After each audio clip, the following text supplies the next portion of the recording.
Hey ghouls, it's Katya, and today I'm going to be reviewing the Monster High Pride comic for 2025. I'll be giving my spoiler-free thoughts first, then I'll get into spoiler territory and give you my full review with all the gory details. Without any further ado, let's get started. This comic continues the trend of releasing two cute little side stories for Pride Month. Last year was the first instance of this, and it seems we'll continue to get a yearly Pride comic for as long as Monster High comics continue to exist. Just like last year's entry, our stories follow two couples, Toralei and Claudine, and Valentine and Spelden. The comic has two cover variants, one for each couple. As you can see, I opted for the lesbians, but if you're torn between the two, just know that both versions contain the alternate covers art inside, so no matter which one you pick, you'll get to appreciate both. Now let's get into my spoiler-free thoughts. The first story, Math Camp, is the long-awaited origin of Toradine. The art is clean and simple, and suits the characters well, though I am confused by the lack of Toralei's arm and leg stripes. All the faces are super expressive, which I love. My one tiny nitpick is that sometimes the perspective makes the ghouls look a little wonky in my eyes. Still, I enjoy this art style quite a bit since it feels like a good offshoot of the original G1 style. As for my thoughts on the story itself, it's okay. I appreciate that they finally bothered to explain how Toralei and Claudine got together, but I wanted more. In my humble opinion, I think Toralei and Claudine's relationship should have been slowly building throughout the new Scaremester comic series instead of being introduced as an already established thing. It felt like it didn't really have any build-up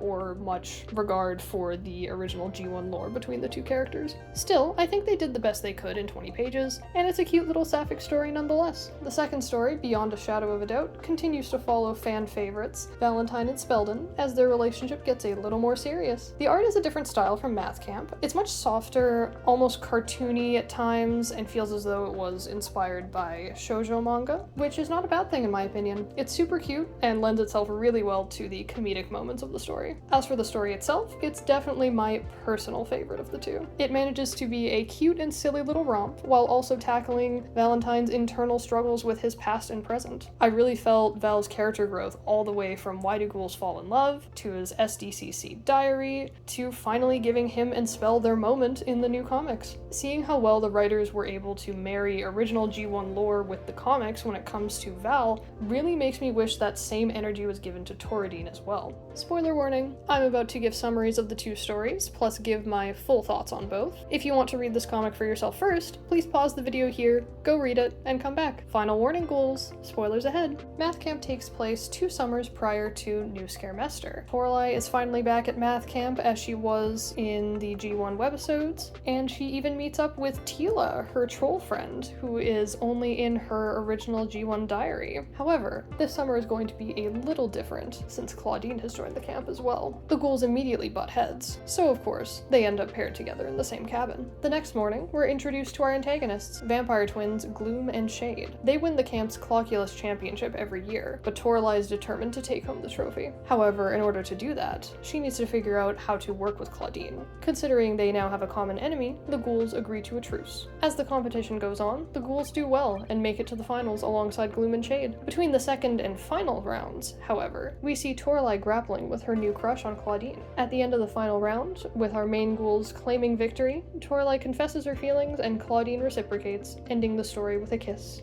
It's a cute little story with some fun nods to G1 lore, with Tila being included and Math Camp in general, but it doesn't develop Toradine in any way beyond surface level. The story mainly focuses on developing Toralei as a character, showing how her abrasiveness is just a result of her upbringing, as is something that we've seen before, while Claudine falls rather flat. This should have been a longer plotline in New Scaremester that would eventually culminate into their relationship, instead of introducing it as an established thing with no build-up, the way that they did. Overall, the story feels like a direct response to the criticism of last year's Pride comic, and that's not a good thing.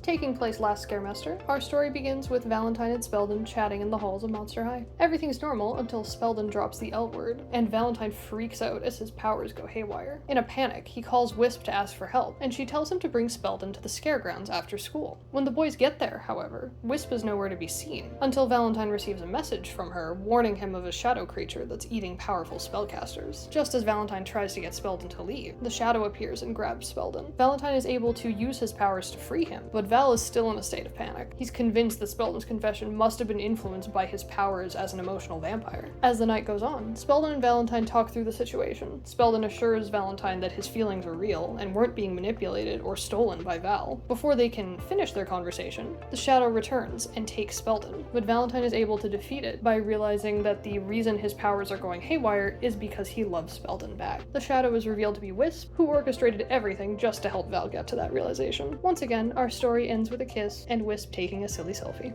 Honestly, I think this story is super cute. Valentine's character arc from G1 to comic transitions beautifully without any of the unresolved background baggage of Torridine. Valentine grappling with his powers and feelings for Spell is a delight to read, and I hope to see more of Valentine and Spelden in the future.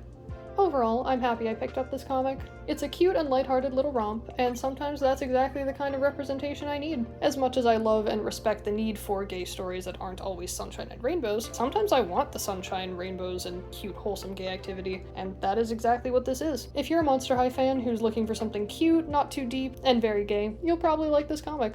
Now I want to know your thoughts. Did you read this comic? What did you think of it? Did you love it? Did you hate it? Is it something in between? Would you like me to review the other Monster High comics? Please let me know in the comments. Thank you so much for watching. If you liked the video, please give it a like, it really helps me out. If you'd like to see more Monster High and doll content, hit subscribe. I'd love to see you around. Thank you again so much for watching, and I will see all you ghouls in the next video.